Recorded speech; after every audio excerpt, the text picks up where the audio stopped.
I will never let you divorce him. Yeah, Mom's right. I can't even walk. That's what my mother-in-law and my husband told me. I married my husband Liam because I loved him. Even though we are no longer lovers, I still care about him deeply as family.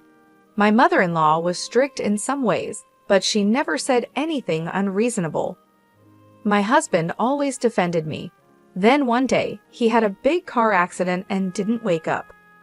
While I was busy visiting my husband and dealing with the accident, I checked the driver's recorder.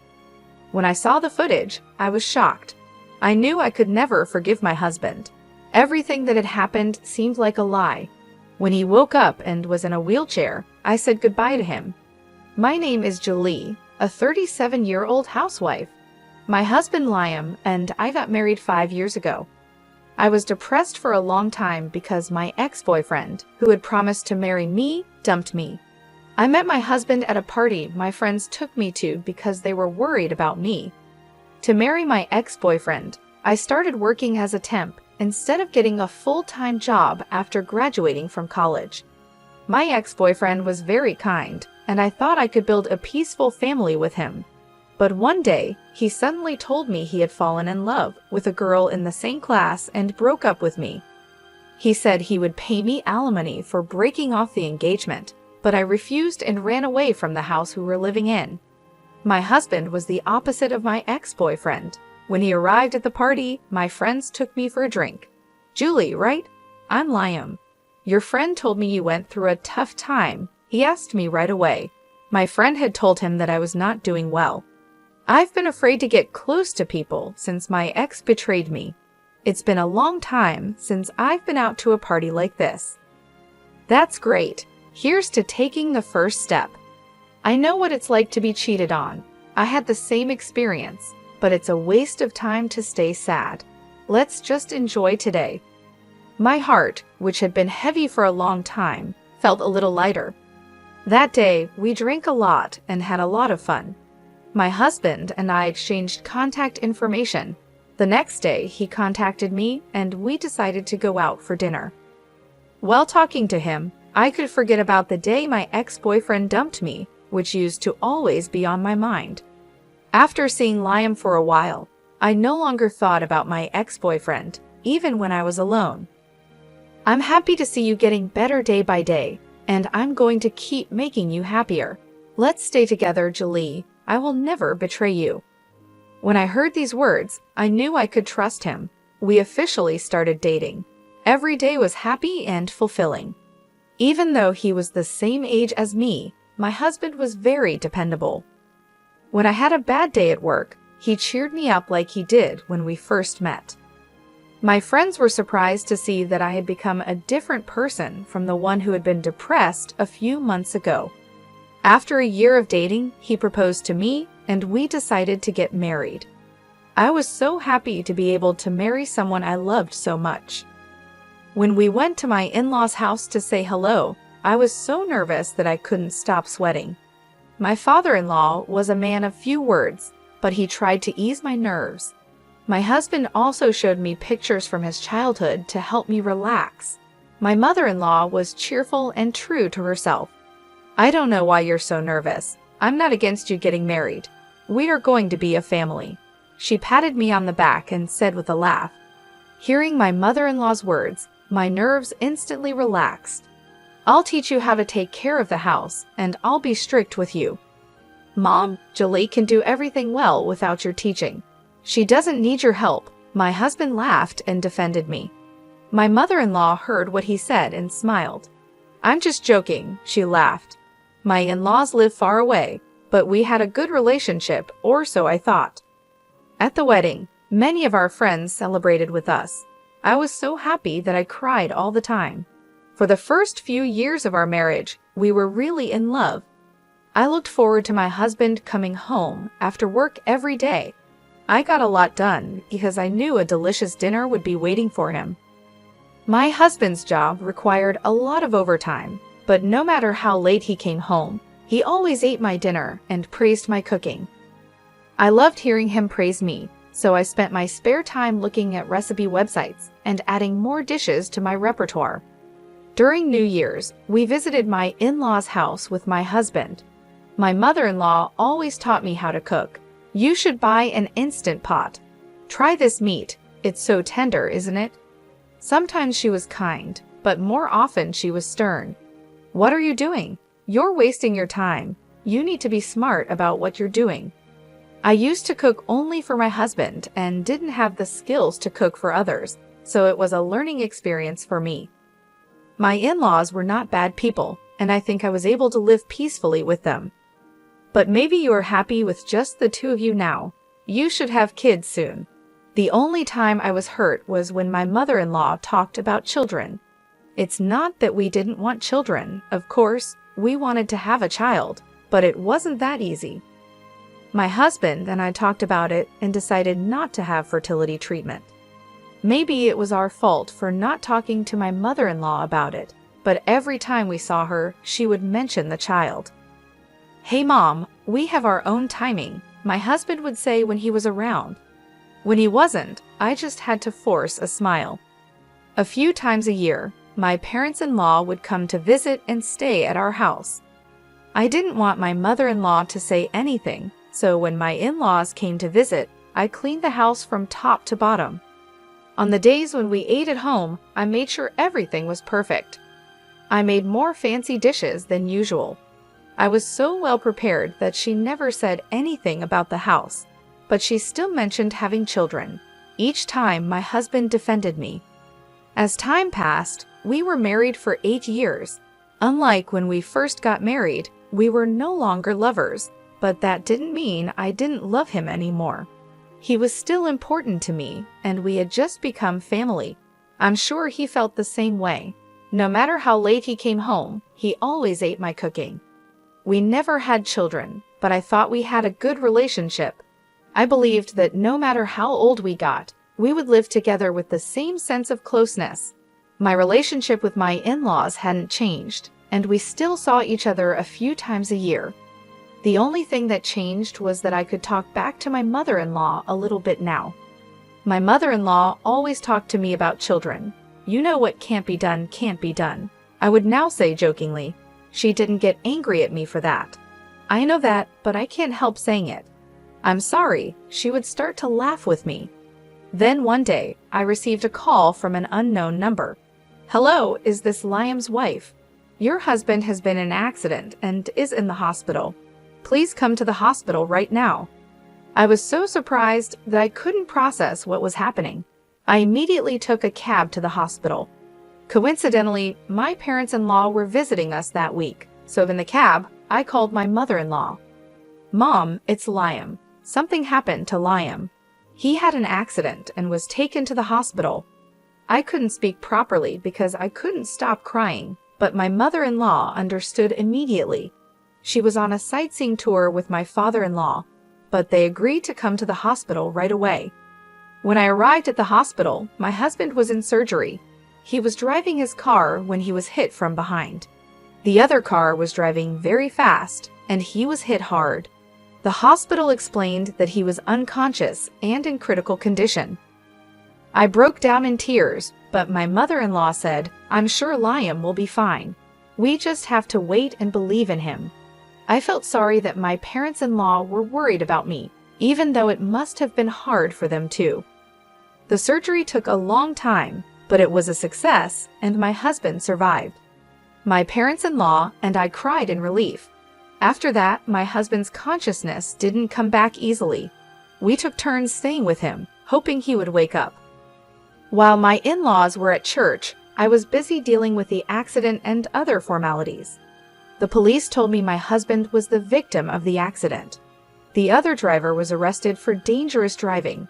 However, the driver claimed my husband was also at fault.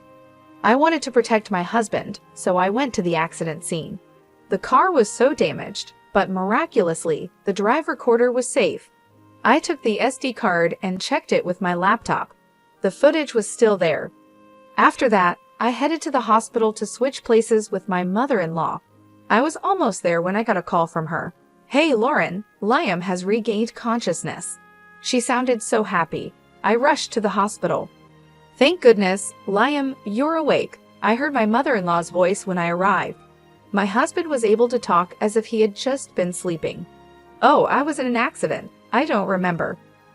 When I heard he was awake, his doctor came to check on him, and we all talked to him. My father-in-law also came to the hospital. The doctor said the surgery was a success, but didn't know if my husband would be able to walk again. He would be in a wheelchair for a while and would need physical therapy, but they couldn't promise he would walk again. The atmosphere in the room turned heavy. "Why? I can't walk," my husband mumbled to himself after the doctor left. My mother-in-law tried to cheer him up. "We will help you as much as we can. Let's do our best in physical therapy so you can walk again, right, Lauren?" Instead of agreeing, I said, "No, I'm leaving him." "I want a divorce," I said.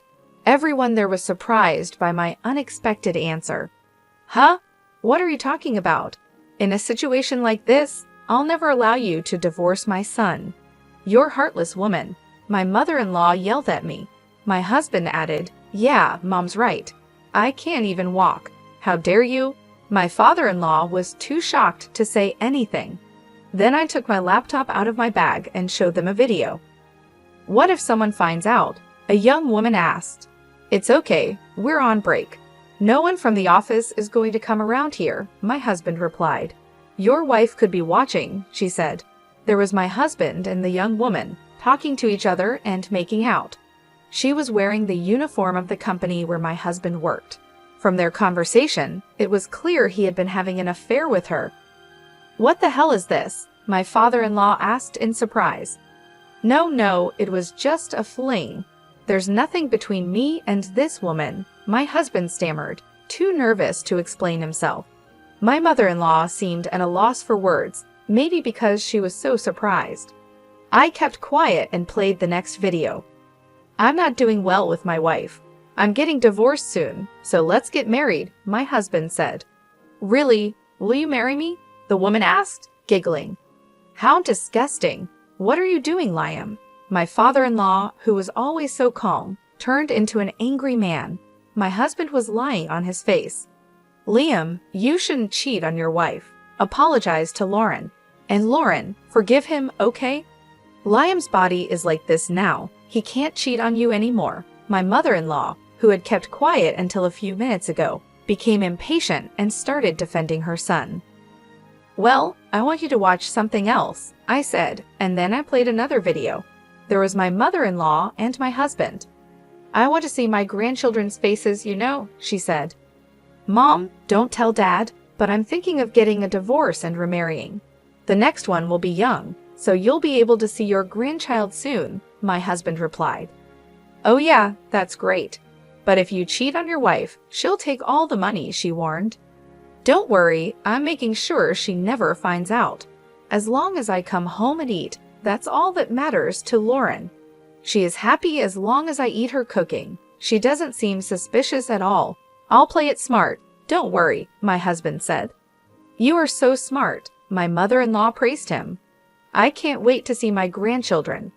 My mother-in-law knew my husband was cheating on me and agreed he should divorce me so she could see a grandchild.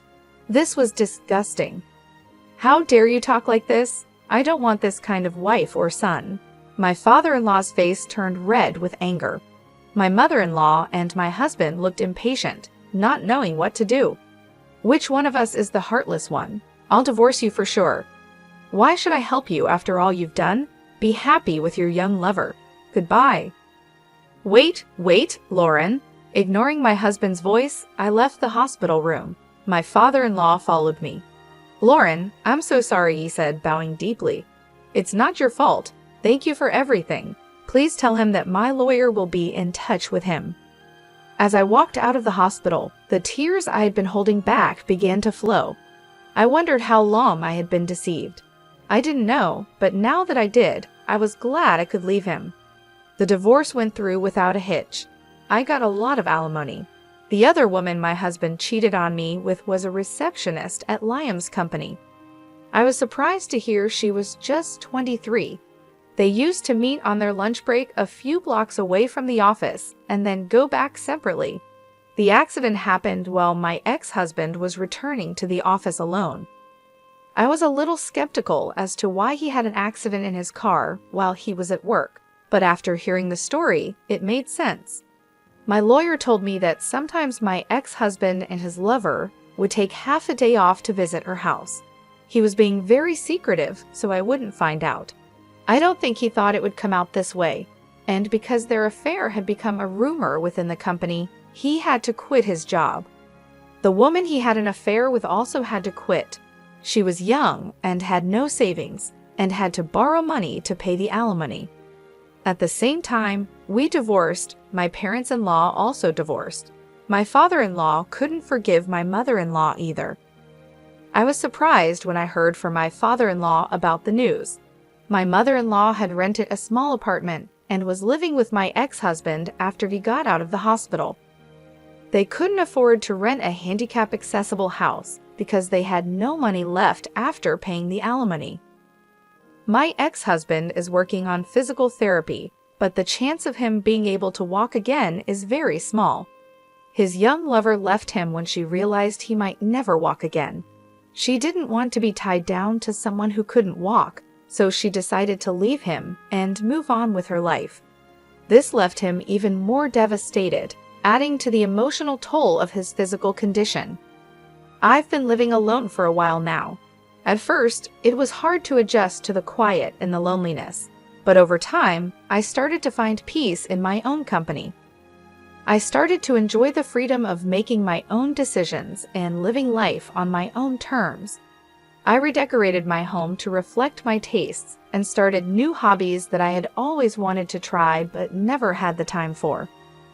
I've decided to make a fresh start and focus on my career.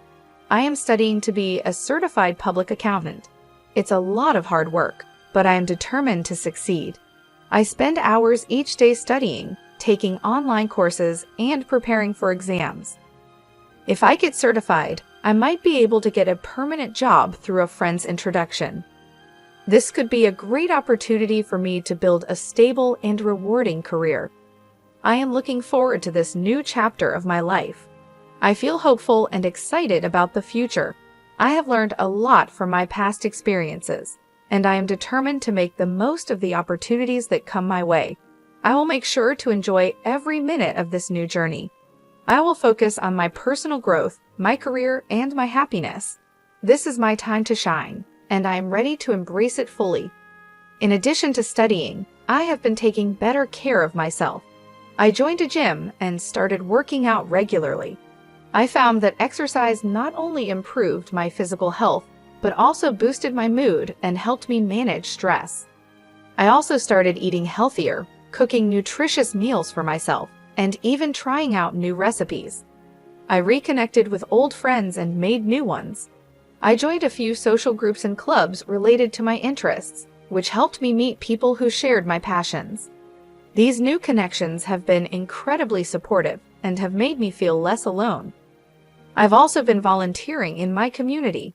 Giving back has been a rewarding experience and has given me a sense of purpose. I've helped out at local shelters, participated in community cleanups, and even started tutoring children in math, which has been both challenging and fulfilling. Throughout this journey, I've been journaling my thoughts and experiences.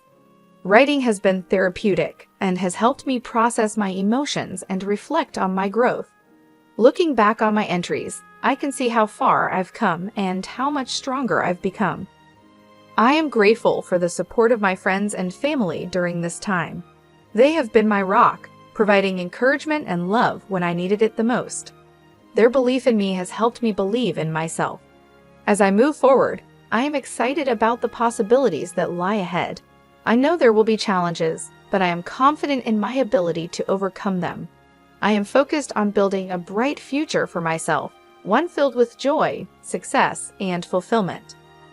This new chapter of my life is a testament to my resilience and strength. I am proud of the person I am becoming and look forward to the adventures and opportunities that await. I will make sure to cherish every moment and live my life to the fullest.